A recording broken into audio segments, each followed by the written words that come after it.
Isaac, estás eliminado. ¿Espera qué?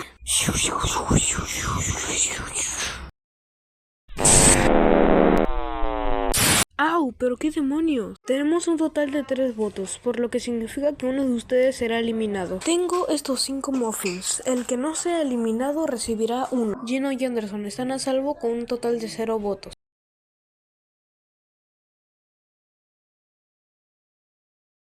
Celeste fue liquidada. Ahí está a salvo con un total de 0 votos. Santiago y Luciano también están a salvo, con un total de 0 votos también. Wow.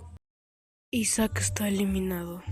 El concurso de hoy es viajar hacia el centro de la Tierra. El primer equipo que llegue conseguirá el premio y el que no se irá a eliminación. Empiezan ya.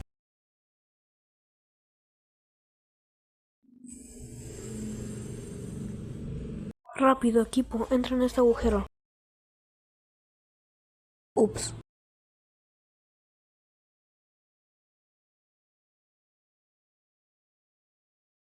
¿Qué?